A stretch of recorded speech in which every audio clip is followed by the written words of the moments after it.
दोस्ती की कुर्बानी। एक राज में श्याम नामक युवक रहा करता था। एक बार उसने राजा के किसी आदेश की अवहेलना कर दी। अपने आदेश की अवहेलना राजा को कतई गवारा नहीं थी। जो भी उसके आदेश की अवहेलना करता दंड के पात्र बनता। श्याम को भी सैनिक बंदी बनाकर राजा के समक्ष ले गए। भरे दरबार में राजा ने उसे मृत्युदंड सुनाया। अपने मृत्युदंड पर श्याम बोला, महाराज, आपके द्वार दिया गया मृत्युदंड सिरोधार है, किंतु मृत्यु पूर्व मेरा आपसे एक निवेदन है, और वह यह है कि मुझे कुछ समय प्रदान किया जाए ताकि अंतिम बार मैं अपने परिवार से मिल सकूं। राजा ने एक सिरे से उसका यह आवेदन अस्वीकार कर दिया। तुम पर कैसे विश्वास किया जा सकता है? यहाँ से जाने के उपरांत तुम वापस नहीं लौटे तो तुम्हारा यह निवेदन स्वीकार योग्य नहीं है।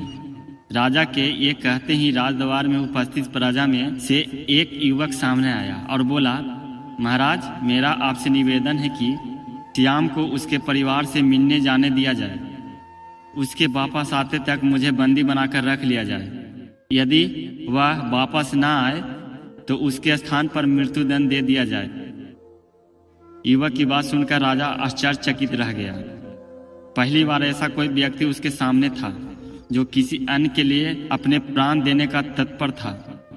राजा ने पूछा, कौन हो युवक और इसका स्थान क्यों लेना चाहते हो? महाराज, मेरा नाम कन्हैया है। मैं श्याम का मित्र हूँ। मुझे पर पूरा विश्वास है कि अपने परिवार से मिलकर ये अवश्य वापस आएगा। युवक बोला। राजा ने सैनिकों को कन्हैया को बंदी बना लेने का आदेश दिया और श्याम को परिवार से मिलने जाने की अनुमति प्रदान कर दी। श्याम को 6 घंटे का समय दिया गया, जिसमें उसे अपने परिवार से मिलकर वापस आना था। श्याम घोड़े पर सवार होकर अपने परिवार से मिलने पहुंचा और सबसे मिलकर तुरंत वापसी की राह पकड़ ली। वह समय व्यर्थ नहीं करना चाहता था।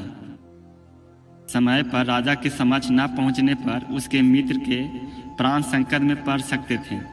तीव्र गति से घोड़ा दौड़ाते हुए वो राजमहल की ओर चला आ रहा था कि एक स्थान पर वह घोड़े से गिर पड़ा और चोटिल हो गया। इधर निर्धारित 6 घंटे पूरे हो गए। श्याम राजमहल नहीं पहुंच पाया। इस स्थिति में कन्हैया को मृत्युदंड के लिए तैयार किया जाने लगा। अपने अंतिम समय में कन्हैया ने श्याम का स्मरण किया और आंखें बंद कर ली। वह पसंद था कि वह अपने मित्र के काम आ सका, किंतु अंतिम क्षण में श्याम राजमहल पहुंच गया। वह राजा से बोला, देरी के लिए क्षमा महाराज, मैं घोड़े से गिरने का कारण चोटिल हो गया था। अब मैं वापस आ चुका हूँ। कृपया मेरे मित्र कन्हैया को छोड़ दीजिए। श्याम का कथन सुनकर कन्हैया उसे स्वर में बोला, मित्र, तुम चले जाओ। श्याम बोला, नहीं मित्र, मेरा दंड तुम कैसे भोग सकते हो? मेरा दंड है, मैं ही भोगूंगा।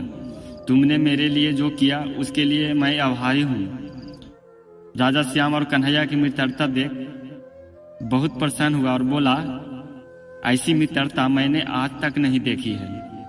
मैं तुम दोनों से बहुत प्रसन्न हूँ और घोषणा करता हूँ कि तुम दोनों में से किसी को भी मृत्युदंड नहीं दिया जाएगा।